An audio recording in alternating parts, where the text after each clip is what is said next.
ও যা বলতেছে সব মিথ্যা কথা বলতেছে। দেখেন আমাদের অফিসে কোনো কচুরি পানা নাই, ঠিক আছে, সে কচুরি পানা কোথায় পাইছে? তারপরে হচ্ছে একটা মানুষ একবার বলে একতলা থেকে লাভ দিছে, একবার বলে 2 তলা থেকে লাভ দিছে, আসলে কোনটা সত্যি?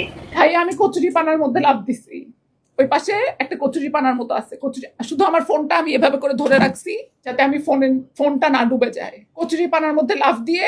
একটা অভিযোগ এসছে, সেই অভিযোগের তদন্ত হবে এবং আমি বিশ্বাস করি একটা যৌক্তিক তদন্ত হবে। হ্যাঁ, এই লোক যে পরিমাণ পাওয়ারফুল, ঠিক আছে, আমার যদি এই লোকের সাথে সম্পর্ক থাকতো, তাইলে আচ্ছা তুমি আমাকে একটা কথা বলো, এই লোকের সাথে আমার সম্পর্ক থাকতো, সে আমার খুঁজে বাই করতে পারতো না? এইগুলো যে ওরে মাইক দিচ্ছে, ও নিজে 20 লাখ টাকার জন্য গেছে, যাওয়ার পর ও কি ওদের মধ্যে কি কনভারসেশন কি, একটা লোক একটা মেয়েকে এমনি মারে? দর্শক শ্রোতা, নিজের কারণে নিজে পেশে গেলেন অভিনেত্রী স্নিগ্ধা। আজকে আমি আপনাদেরকে প্রমাণ সহকারে দেখাবো, তাই বলবো অবশ্যই পুরো ভিডিওটি না টেনে মনোযোগ সহকারে দেখবেন, তাহলেই সবকিছু বুঝতে পারবেন ইনশাল্লাহ।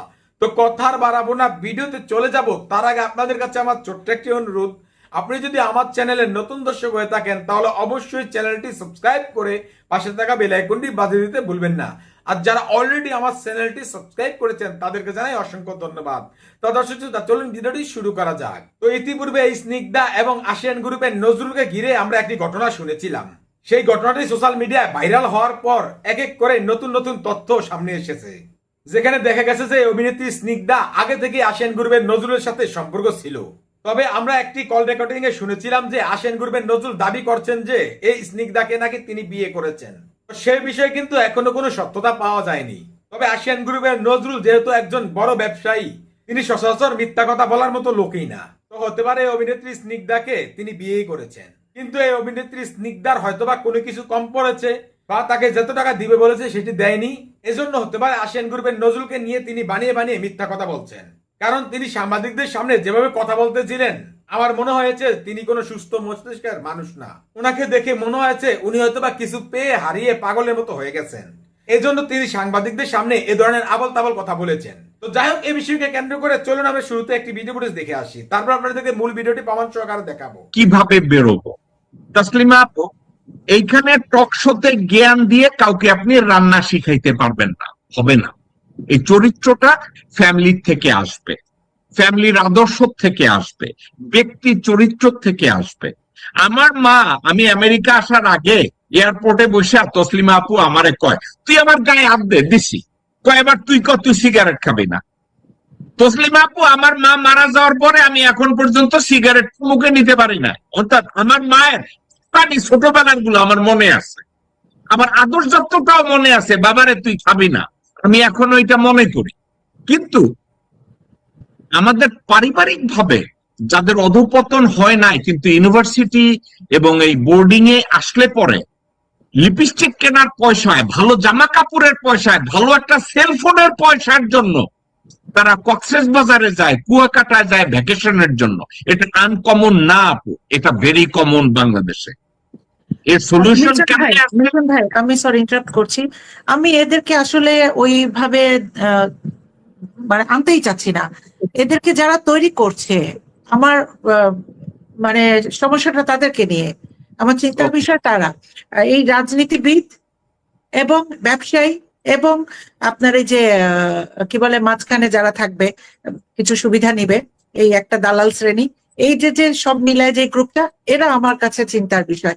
আমরা এদেরকে কিভাবে কন্ট্রোল করতে পারি? আমরা এখানে কোনো সুরক্ষিত নিয়ম তৈরি করার জন্য সরকারকে বলতে পারি কিনা? সেই নিয়মটা কি? যে মিডিয়া অঙ্গনে থাকবে বা যে রাজনীতি করতে আসবে, তাকে কেউ যেরকম আমরা এখানে করি, আমাদেরকে যদি কেউ হ্যারাস করছে কিনা বা করে কিনা, সঙ্গে সঙ্গে আমরা কিন্তু সুরক্ষা পাই বললে, তাই না? তো এই ধরনের একটা জিনিস বাংলাদেশে চালু করা যায় কিনা, এবং এই জায়গাটায় সরকার আন্তরিক থাকে কিনা। আপনি আমাকে যে কথাটা বলছেন এটা খাঁটি বাংলা কথা। এই আপু, এক কথা এসে প্রথম কথা, আপনি লন্ডনে আছেন যুগের পর, আপনি 10 বছর 12 বছর 20 বছর, লন্ডনে কতগুলো রাক্ষস ছিল আমাদের বর্তমান প্রধানমন্ত্রীর চারপাশে। কোন রাক্ষসী কিন্তু আপনাকে একটা আঁচড় কাটতে পারে নাই। কারণ কি জানেন? এটা আপনার ঐতিহ্য। পারে নাই কেন? এখানে আপনাকে শুধু আইন না, আপনি বাংলাদেশে আইন প্রণয়ন করে মানুষের চরিত্র ঠিক রাখবেন, যেই দেশ গত 55 বছরে গুপ্তচর বৃত্তি আইনের মতো একটা সিরিয়াস বিষয় একটা আইন তৈরি করতে পারে না, সেই দেশের নারীদের রক্ষা করার জন্য আপনি বলবেন আইন প্রণয়ন করবেন? আপনার একটা যোগ বলি তসলিমা, 2 সপ্তাহ আগে ভারতের হাইকোর্টের এক বিচারপতি বলছে তুমি ওইখানে এইসবে গেছিলা কেন? বলে আমার চাকরির জন্য ডাকা হয়েছে। ওই চাকরির জন্য তোমার যাওয়ার দরকার নাই, তুমি যদি এনে যাই গেছো, এখানে কোনো বিচার হবে না। ভারতের হাইকোর্টের বিচারপতি। তো আপনি সেই দেশের শিষ্যরা বাংলাদেশের মন্ত্রী হয়, সেই দেশের শিষ্যরা বাংলাদেশ রান করে, আইন কইরা এটা হবে? আমি আপনার সাথে আইন করার পক্ষে, 100% সোশ্যাল রিফর্মের পক্ষে, কিন্তু এটা কেমনে হবে, কখন হবে একটা জিনিস। বাংলাদেশে আমি মনে করি নতুন আইন তৈরির দরকার নাই। এক্সিস্টিং আইনগুলোর এক্সিকিউশন যদি ঠিক মতো হয়, বাংলাদেশ সমানভাবে ঠিক হয়ে যাবে, এটা আমি বিশ্বাস করি। আমি সাবজেক্টটার থেকে দূরে যাব। এই ব্যাপারে আগে আমি জিয়া ভাইকে জিজ্ঞাসা করব, এই বিষয়টার উপরে আপনি কি কোনো কিছু অ্যাড করবেন? আমি অন্য বিষয়ে যাব। আমি করব। কথা হচ্ছে যে আমরা যে কেসগুলির কথা বলছি, এগুলি কিন্তু দিজ আর তারা হলো নিজের স্বেচ্ছায় তাদেরকে উৎসর্গ করেছে। সুতরাং এখন দেখেন, আপনি কেউ কিন্তু কমপ্লেন করে নাই যে আই হ্যাভ বিন মলেস্টেড, আমাকে রাজনৈতিক পদ দেওয়ার জন্য আমাকে এই কথা করা হয়েছে। সে নিজে এটার জন্য মানে সে স্বেচ্ছায় তার এই উৎসর্গ করছে। তো আপনি এটা আইন করে কি করবেন? সেখানে আইন করার আসলে তেমন কিছুই আমি দেখি না। আমি বরং বলবো যে আপনি যখন লিডারশিপ যখন আপনি ক্রিয়েট মানে ফিল্টারিং যখন করবেন, ফিল্টারিং এর প্রসেসটা যদি আপনি ঠিক করেন, তাহলে হয়তো আপনার এগুলি তখন ওই ফিল্টারিং এরা বাদ পড়ে যাবে। সে যতই উৎসর্গ করুক নিজেকে, ওই ফিল্টারিং এর ক্রাইটেরিয়া যে আপনাকে মিনিমাম 7 বছর আপনাকে বা 5 বছর আপনাকে আপনার সদস্য পদ থাকতে হবে, এই জায়গায় আপনার অভিজ্ঞতা থাকতে হবে, এটা প্রুফ না থাকলে আপনার কোনো, এবং সেই শুরু থেকে নিয়ে এতদিন পরে আপনি এই পদের জন্য আপনি প্রতিযোগিতা করতে পারবেন। প্রতিযোগিতা, নট নির্বাচন না। আমাদের সমস্যা হয় কি, আমাদের সব নেতা নেত্রীরা নির্বাচিত হয়, তারা কিন্তু নিজেদের যোগ্যতায় কখনো নিজেদেরকে নেতৃত্বে পজিশনে আনতে পারে না। তাদেরকে আপনি যদি আপনাদের প্রত্যেকটাই আমাদের রাজনৈতিক দলগুলির মধ্যে যতক্ষণ পর্যন্ত এই সিস্টেম ফেরত না আসবে, ততক্ষণ পর্যন্ত এই সমস্ত অনাচার চলতেই থাকবে। সুতরাং আইন করে আপনি আসলে কিছুই করতে পারবেন। এটাই। Thank you. ওকে, তাসলিম আপু, এই বিষয়টাকে আমরা আজকের মতো র্যাপ আপ করবো, কিন্তু এই বিষয়টা নিয়ে আপনি, জিয়া ভাই সাথে আপনাদেরকে সারপ্রাইজ দিয়ে অন্য 1-2জন গেস্টকে নিয়ে আমি এই সপ্তাহে অথবা সামনের সপ্তাহে আরেকটা শো করব। কিন্তু আজকের মতো তসলিম আপু, এই শোতে আপনি আর কিছু অ্যাড করতে চান কিনা? যে আপনি যখন সামনের সপ্তাহে একটা শো করবেন, তো আমি বিনীত অনুরোধ করব আমাদের যে রাজনৈতিক দলগুলোর এই মুহূর্তে যারা আছেন, বিএনপি, জামাত এবং এনসিপি, যারা এই পদ বন্টন করেন, তাদের কাছে অন্তত তাদের একজন একজন করে এনে তাদের কাছে আমরা জিজ্ঞেস করতে চাই যে তারা কোন পদ্ধতিতে এই নেত্রী নির্বাচন করেন, এবং তারা এই অ্যালিগেশনের বিষয়গুলো তারা কখনো তাদের কানে পর্যন্ত যায় কিনা, এবং যে থাকলে কি হয়। এবং তারপরে যে যেমন ধরেন এই যে আরো 2-1জন যে কিনা পাকিস্তানি হাই কমিশনারের স্ক্যান্ডাল হলো, সে এখন একটা বিশাল দলনেত্রী হয়ে গেছে, ভেরি মাচ শেমফুল। এই বিষয়গুলো আমরা আসলে আমার মনে হয় এখন তাদেরকে এনে আমাদের জিজ্ঞেস করার দরকার। তো নেক্সট যে শোটা আপনি করার ইচ্ছা আছে ভাইয়া, যদি থাকেন, তো যদি সম্ভব হয় আপনি আমাকেও যদি ডাকেন, আমি খুবই খুশি হব। What kind of procedures they have been following? জানা যায় ওনারা কিভাবে এটা করেন। Exactly. আমি জিয়া ভাই এবং তসলিম আপু আপনাদেরকে বলছিলাম এটা একটু র্যাপ আপ বিষয়টাকে। আমি একটা কথা একটু র্যাপ আপ করি বিষয়টা। হয় কি, সোশ্যাল পার্সপেক্টিভে এই যে একটা বৈষম্য আছে, কে ভালো জামা কাপড় পরে, কে আইফোনের কোন মডেলটা ব্যবহার করে, কে কোন গাড়িতে চড়ে, এর একটা নীরব কম্পিটিশন আমাদের সোসাইটিতে বিরাজ করে। তাসলিম আপু, জিয়া ভাই, এটা আপনারা অ্যাভয়েড করতে পারেন। এটা যে হোস্টেলে থাকলেই নিম্ন মধ্যবিত্ত আর মধ্যবিত্তের মেয়েরা করবে তা কিন্তু না। বাবা মার সাথে থাকে, তাদের মধ্যেও কেউ কেউ এই যে সামাজিক ভাবে আইফোনের কোন মডেল ব্যবহার করবে, গাড়ির কোনটা, তারপরে লিপস্টিকের কোন ব্র্যান্ডের জামা কাপড় পরবে, এটার জন্য অনেকে এই স্নিগ্ধা চৌধুরী হয়ে যায়। এই কম্পিটিশনে যোগ দিতে গিয়ে অনেকে মেঘনা আলম হয়ে যায়, কিলা ইসরাফিল হয়ে যায়, মেহের আফরোজ শাওন হয়ে যায়, এরা হয়ে যায়। আমার কাছে এই বৈষম্যটা এই আইন দ্বারা তৈরি করার চেয়ে, সেমিনারের চেয়ে এই বৈষম্যটার দিকে যদি আমরা একটু মনোযোগী হই, বাবা মারা যদি একটু মনোযোগী হয়, নিম্ন মধ্যবিত্ত এবং মধ্যবিত্তের এরা যদি একটু বেশি মনোযোগী হয়, আমার মনে হয় সামাজিকভাবে কিছুটা সুফল আসতেও পারে। হাওয়েভার এই সাবজেক্টে আমরা পরে আরেকদিন কথা বলবো। আমি অন্য একটা বিষয়ে চাই যে ভাই এই বিষয়টা আপনার সাথে একটু কথা বলি।